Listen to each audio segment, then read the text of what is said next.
for joining. My name's Sarah. If you've not been here before, welcome to my channel. I'm so glad you're here. I have got a couple of vintage quilts in this bag, and these were gifted to me by a friend of the shop when I had my quilt shop, and her name is Sandy. She had them. She sent me a message one day saying she knew I loved the vintage quilts and did things with them. These have some stains, she said, and need a little bit of repair. I am so excited to have them. I've looked at them, but I haven't really looked at them closely. We're gonna have a stretch here of hot, sunny weather, which will be perfect for me to wash these and lay them out on the grass to dry, which is just a great way. It really helps with brightening them up. So I thought it would be fun to just open them here and let's kind of see what they are. And then we could spread them out. I'll take some pictures. We'll investigate what they need. I'll show you how I go about washing them, let them dry, see the before and after. I just thought it might be something fun to do together. This first one, it's pretty big. Isn't that fun? Butterflies. This is machine stitch. No? Oh, I'll have to look a little closer at it, but look how fun that is. All right. I'm gonna open this up and let's see what we see. Okay, I have this quilt open and it is so fun to me to look for the clues in the fabric. A lot of these fabrics I do think are from the 30s and 40s. There are some clues here that tell me that this was finished at a later time. I do see what she meant by some damage. There is, of course, about 2 or 3 blocks here towards the bottom of the quilt where this is shredded off. I'm wondering if perhaps this was folded underneath a mattress. Sometimes that happens. I'll decide. I have no idea how I'm going to manage that, but we'll figure it out. However, I can now see that there is a polyester batting in here. So we know that wasn't around until a little bit later. The backing on here as well is definitely a poly blend, but it's in very nice shape. The quilting on this is stunning. I'll put in some close-up shots. The dear lady who quilted this did beautiful work, as well as the binding. I mean, she went after it with teeny little stitches. Isn't that amazing?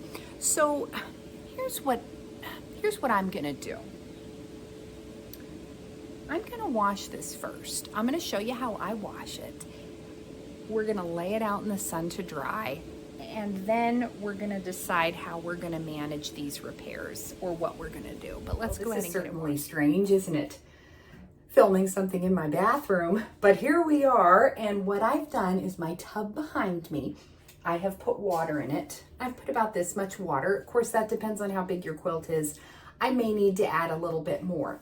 If you have an old-fashioned washing machine that you can control the amount of water that you put in and you can leave it to soak, you can absolutely do that. My new washer, I can't, you know, and it sits too long and it drains the water out and all that. So I just use my tub. What I'm gonna use is some OxiClean. You can use Retro Clean. Some people have their own recipe they mix up with Biz and Dawn and different things like that. If this quilt were mildewed or stinky, I would put a splash of ammonia in there, but it's not. So I'm just gonna go with the OxiClean. And I actually have the generic brand here. Sodium perborate, I think, is the ingredient that's in there. Sodium carbonate, something like that. So I am going to use about a cup of it for this amount of water. So I just have a measuring cup somewhere like that. I have used hot water. This is how I do it, okay? And I have found it to be very successful. So hot water, I've dumped that in. I'm gonna swish it around with my hand and get it dissolved, put my quilt in, then we'll see if we need to add more water. And that's what we're gonna do right now. Okay, so I've got water in my tub. I was going to add a little bit more because as you can see, this is kind of sticking out a bit. But you know what? It's already turning dirtier than I thought it would. So I'm just going to go with this and swish it every now and then, knowing that in several hours I'm probably going to change the water. So I want to show you the water right now, and this has been just a few minutes. Can you see how yellow and icky that is? And this quilt did not look that dirty. So I am really hopeful that a lot of that age and yellowness and spots are going to come out. It's really going to brighten up. So we'll peek back in and see how icky that water gets, and we're just going to let this soak for a while. Okay friends, so you can see how icky this water is. It's not horrifying, but it's definitely icky. It's been in here about 2 hours. So I'm going to drain it and fill it with fresh water now. Okay, let me tell you where we're at. What I did is I drained the icky water, pushed down on the quilt to get the excess water out of it, put the plug back in the tub, and I've added more water. And I'm going to tip you down so you can see. That water, it's pretty, I've swished it around a bit and it's staying pretty clear. This quilt wasn't too bad, so I'm feeling okay about it. I'm gonna let this sit in this clean water for a few minutes. Then I'm gonna come back, drain it out, and I wanna show you how I handle it next. When a quilt is fully wet like this, it's heavy and we don't wanna do any more damage to it, you know, at all. So we wanna be careful, and I've got a couple tips for that. Okay friends, I've drained the tub of the clean rinse water. Now this is still soaked. Here's how I handle that. What I do is I kind of gently flop it up onto itself and I press down. And I don't know if you can hear that, but there is a lot of water squeezing out of it. You don't want to wring it. Oh, look at all that water. Just press as much water as you can out of that quilt. Lots is coming out.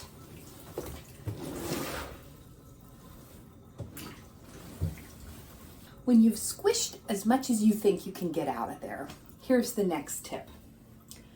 I take a sheet. This is just an old bed sheet, and I'm gonna lay it down in the tub beside my wet quilt. And then what I'm going to do is flop the wet quilt gently. I'm just going to roll it in to this sheet. Just like so. Just roll it in there. And now I can carry this whole thing by the sheet without putting any extra stress on the seams of this quilt.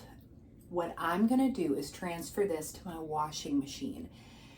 The sheet and everything, I'm just gonna gently place it in there, try and even it around, and I'm gonna put it on the shortest rinse, gentle setting that I have. I'm not gonna add any more soap because there's still some soap in this quilt. We're just gonna do a nice rinse and spin to get that out. You can add a little bit of fabric softener if you want to, or vinegar to it. I add just a little bit of fabric softener, and I think that helps it to dry a little bit nicer without so many harsh crinkles. So that's what I do, and that's what I'm gonna do next. Friends, hello. It's the next day, and the quilt has dried beautifully. It came out really well. But I find myself in a predicament, as I suppose we often do when we're doing an experiment. So this video isn't going to quite be the way I imagined it. I imagined that I was going to wash this, it was going to be beautiful, we'd do a couple quick repairs, and there you go. And I am a little bit stuck.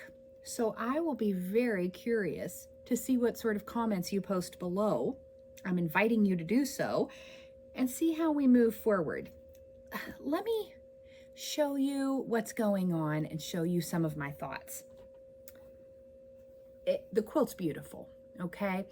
And there are just these two problem areas where my imagination says this quilt was either tucked in or over the side of a bed and kept rubbing against a wall or something like that, because it's this section here of these 3 blocks. Kind of on the opposite side, there's about 1 block. Initially, I thought no big deal. I'll take these butterflies off, reapplique them to a new white background, stitch it down, and be done. But it's not that simple, because the sashing was also deteriorated in that spot. And of course, the sashing on this whole quilt matches. So I can't, and I don't have any. I've gone through all my stash of feed sack fabric. And while I have some that are kind of similar, it would stick out like a sore thumb if I try and put a different fabric on there. One thought I had was, well, I could remove the binding from one edge, trim one edge down. This is a pretty large quilt. It came down both sides of a full-size bed. So I don't think you'd notice that, you know, reattach the binding and have this piece, but then there's all the quilting that's in, I'm not sure I want to go there. I'm going to bring you down and show you what it's at and show you some of my ideas.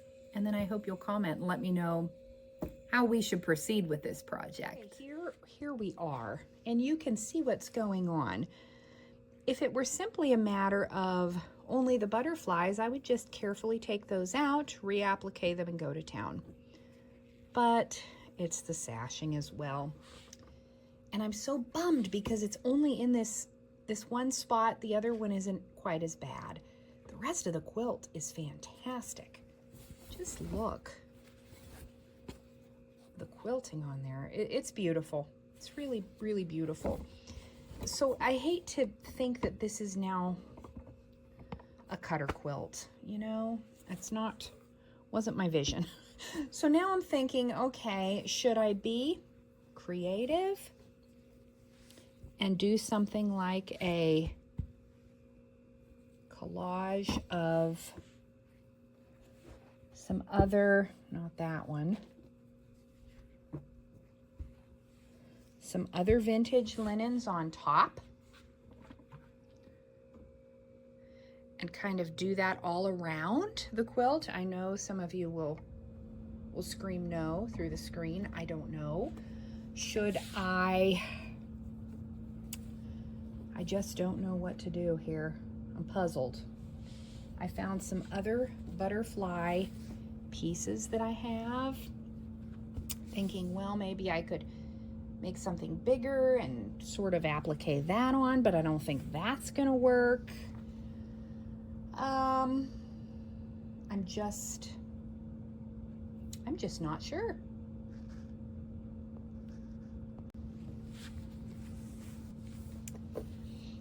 This quilt has quite wide borders, and actually, I don't know if you can see that, but it is pieced.